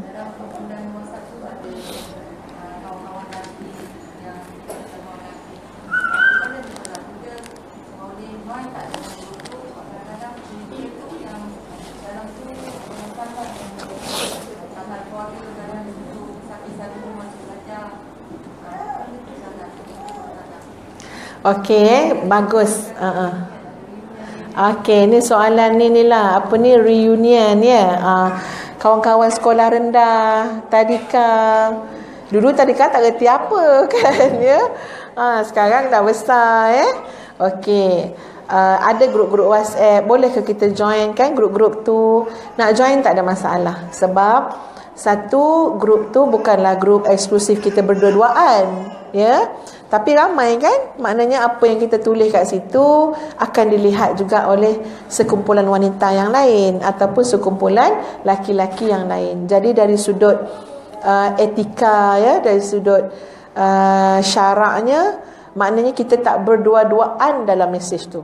Kan? Sebab sekarang muslimat, hatta dalam mesej berdua-duaan dengan lelaki, itu kena awas juga. Sebab kita dah boleh hantar gambar kan, yang tidak ada dinilai oleh orang lain. Kita berdua, kita dengan kawan lama namanya Syah, contohnya lah. Ya. Jadi kalau main dua-dua je kan, mesej. Kejap hantar, Syah tanya, Leha, kau sekarang ni dah gemuk mana? Dia tanya. Leha pun hantar gambar. Kau tak gemuk lah Leha, Engkau slim lah Leha, kata si Syah kan. Jadi ni tak boleh muslimat. Ini sempadan tu tetap juga telah melampaui. Sebab kita walaupun tak berdua-duaan secara body, fizikal, tapi itu sudah menghampiri. Sikit hari lagi ke sana, kalau kita tak hati-hati. Sebab sungguh muslimat, tidak adalah laki-laki wanita yang berdua-duaan kecuali syaitan lah yang ketiga. Termasuk juga kita melayan tengah malam, dia SMS kawan lama. Ini kalau tak hati-hati tu mudah sangat syaitan nak ni. Ya, walaupun bukan dalam maksud berdua-duaan body ya. Tapi bila grup WhatsApp ramai kan, jadi tak adalah kemungkinan itu berlaku. Takkanlah kita nak berceborak berdua dengan dia. Orang lain kan dengar, orang lain kan baca. Tetapi tetap kena ada batas-batas yang kena dijaga. Ya, kadang-kadang muslimat, ni dunia WhatsApp apa semua ni, ada banyak perkataan atau perbuatan kita tak sanggup nak buat depan-depan ataupun cakap depan-depan, tapi dalam WhatsApp ya. Ya, kita kadang-kadang takkan nak cakap kat depan orang tu handsome-nya, takkan nak cakap tu, tapi dalam WhatsApp. Sebab apa? Sebab kita muka kita tak, kita punya malu tu dah tertutup. Kita kan orang tu jauh kan, kita boleh tulis macam-macam. Sebab tu ini antara yang bila kita kaji kenapa anak-anak muda ramai yang berzina apa semua, asalnya itulah, dia itu je. Dia rela, dia sanggup tunjuk tuan puan dia berkemban dalam WhatsApp. Dia mungkin tak boleh buat depan-depan, tapi permulaan ni mukadimah dululah, dia kata. Aku hantar gambar dulu. hantar gambar berkemban. Lepas tu orang tu puji. Dia lama-lama tu lah licik setan tu sikit. Tapi kalau dalam WhatsApp tadilah reunion apa semua tu, kena jaga batas-batasannya juga. Pertama sekali muslimat, janganlah sampai kita ini tak tahu menguruskan masa. Sibuk dengan ni. Ya, ada masa-masa. Apakah silaturahim tu perlu tegur setiap hari? Siapa ajar silaturahim kena hari-hari tanya khabar semua kawan-kawan kita? Mana pula? Mana mampu buat macam tu? Ya, jadi ada had dia, ada batas dia. Ada hari-harinya okeylah kita bagi ucapan, kan ya? Khabar semua. Dah lah, takkan hari-hari 6:30 pagi je keluar kita. Apa khabar semua? Apa tu mulalah setengah jam. Itu tak ada kerja namanya, ya. Jadi kena pandai-pandailah untuk meraihkan banyak benda, ya. Dia sebab itu hebat Nabi sebut awal dulu lagi, Nabi sebut apa? Macam mana? Min husni islamil mar'i, kualiti Islam yang terbaik. Daripada kebaikan kualiti Islam seseorang tu tahu kat mana? Tarku ma la ya'ni, meninggalkan benda tak ada kaitan dengan dia. Tapi dunia hari ni kita semua sengaja menyibuk dengan benda tak ada kaitan. Padahal tengok Nabi cakap lain kan? Nabi kata apa? Antara kualiti terbaik kebaikan seorang Muslim, tarku ma la ya'ni, meninggalkan benda tak ada kaitan dengan diri dia. Kadang-kadang bukan anak muda je tuan-puan. Tak adil kalau saya kata anak muda. Sebab sama, mak-mak pun sama. Suka sangat kita ini pegang handphone, tengok Facebook, Instagram, Twitter, apa semua. Semuanya dalam bracket apa dia? Ma la ya'ni, tak ada kaitan dengan kita. Nak follow apa yang tu lah, yang suri apa, pilot ke apa benda kan, apa macam-macam lah. Nak tengok. Lepas tu tak habis kat situ, bincang pula. Masa jumpa kawan patut silaturahim, tanya khabar anak isteri dia, tapi kita duduk bincang, tahu tak, itulah tu artis gini, sekarang pergi sana dia pakai. Nampak sangat yang Nabi sebut Islam yang baik, kualitinya itu tarku ma la ya'ni. Tapi ya Allah, yang itu kalau dah jumpa remaja-remaja kan, buat program kat sekolah, memang tegur muslimat, nasihat. Sebab jadi habit tau. Pegang handphone, duk scroll, tengok. Lepas seorang-seorang. Habis Malaysia, Indonesia. Jadi kerja sungguh. Ya, kan habis Indonesia, orang putih pun sama minat kat artis orang putih juga. Tengok pula apa dibuat ke Angelina Jolie. Ya Allah. Jadi masalah dia ke Angelina Jolie bercerai dengan Brad Pitt?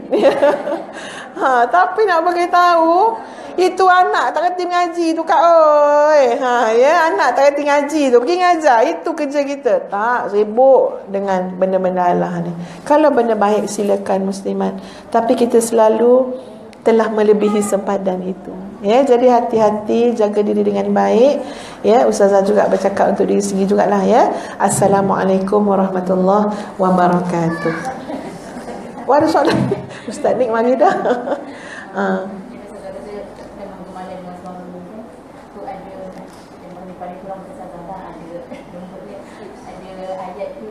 Kalau adik-beradik kita ada lelaki bawah lelaki, yang lain pun buru-buru diri kita kan, jadi macam suara tu garang dia rasa. Jadi nak kita lemah kemalan macam dia macam ni muslimat. Dia setiap orang tu ada karakter dia sendiri. Kalau memang karakter kita tu tak adalah lembut sangat, jadi kalau kita buat lembut-lembut pun pelik kat lelaki kita. Ya. Dia rasa macam awak sikit tekak ke, dia cakap kan, ya, takut salah urat ke apa kan. Jadi kita tu pada keadaan yang biasalah. Biasa. Maknanya walaupun kadang-kadang dia tak ada tone suara yang lembut sangat. Ya, kadang-kadang suara dia lah Allah jadi suara dia parau sikit kan. Tapi lembut ni dia benda yang sangat subjektif. Bukan saya dari segi suara, tapi perbuatan juga. Yang maksud dia tenang, tidak gelojoh, tidak gopoh-gapah, tidak kelang kabut, tidak keluh kesah. Itu semua adalah nilai tambah kepada sikap yang kita kata lemah lembut. Nak buat apa tuan-puan? Lembut bukan main. Tapi ya Allah, kerja dia mengikis kereta suami. Jadi kita tengok juga Jadi kalaupun dia tak ada suara yang lembut sangat, tapi ya Allah, tenang orang dia, rasional orang dia, sabar orang dia. Jadi itu semua nilai tambah ya. Bukan maksud suara lemah lembut tu mesti dalam bentuk maknanya intonasi ataupun tone suara, bukan, maksud dia sikap kita tu, ya, yang menyenangkan suami. Dia Islam bawa satu ciri isteri solehah ni, idza nazara ilaiha sarathu, bila dipandang oleh suaminya menggembirakan. So cari jalan macam mana nak bagi suami kita rasa gembira. Muslimat jangan jawab dalam hati, kata macam ni, alah asyik kita je nak bagi dia gembira, dia tak bagi pun kita gembira. Muslimat selalu jawab macam tu dalam hati, kan, ya.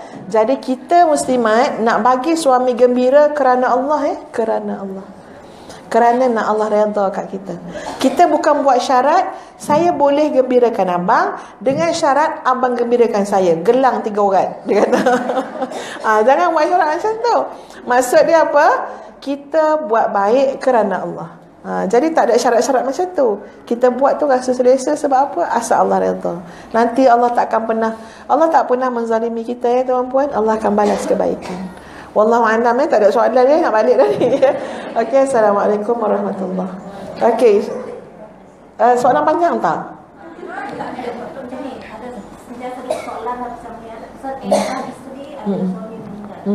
Kalau suami meninggal, lepas tu mandikan dekat surau tu, kalau isteri pergi ke surau tu macam mana? Okey, ini berkabung lah, seorang wanita tu dia berkabung dengan suami sajalah, ya. Yang lain-lain tak ada, anak ke ayah ke tak ada, ya. Bila dalam tempoh iddah tu, dia memang istilah dia berkabung, dia kena jaga diri dia lah. Dari segi dia tak boleh, dia nak keluar tu atas keperluan sahaja, yang keperluan yang diterima dari segi syarak, ya. Dan dia tak boleh berhias langsung, ya. Malah pakaian tu pun kena pakaian yang suram, ya, sebagai menandakan masih ada lagi kesedihan, ya, atas pemergian suami itu. Jadi banyaklah hikmah yang lain endah tu lah, yang suami mati berkabung.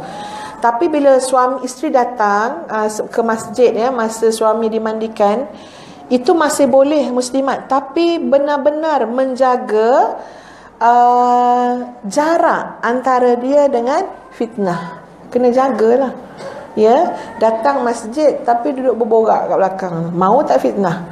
Suami kena mandikan tu, ya, yang dia duduk berborak, tanya apa ni, tapuel lah, macam-macam lah cerita dunia. Ini fitnah. Jadi kalau katalah kita nak tengok, kan, ya, nak bersama-sama, tapi kena meraihkan, jangan sampai membuka jalan fitnah tadi. Jadi pandai-pandai lah bawa diri, jaga diri. Cuma ke kubur tu tak boleh lah, ya. Tapi kita balik. Kita datang masa lain lah, bukan masa orang ramai tu, ya, masa lain. Jadi kena jaga sebab nak elakkan fitnah, ya, dan jangan pula nampak keceriaan dan sebagainya. Wallahu a'lam. Assalamualaikum warahmatullahi wabarakatuh.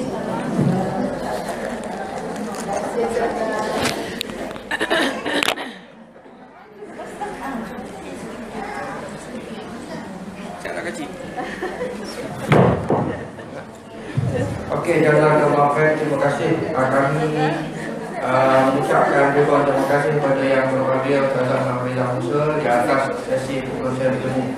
Baik, anak dulu. Kita dapatkan sesi bergambar ni. Okey, kita minta ada sesi bergambar lah dengan Ustazah kita ni. Minta ajar balik tolong dengan Kak Ana atau ada Rana. Ada kat kamera.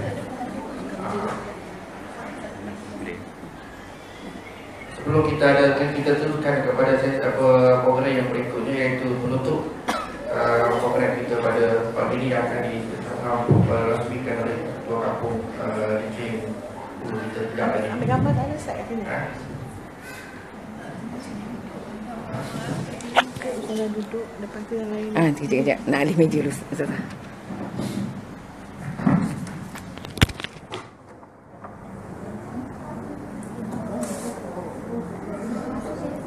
Okey, muslimat semua kita bangun, gambar kat sini.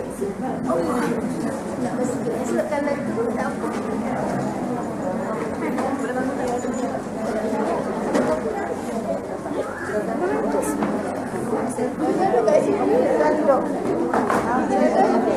Ke depan lagi kok Sarah.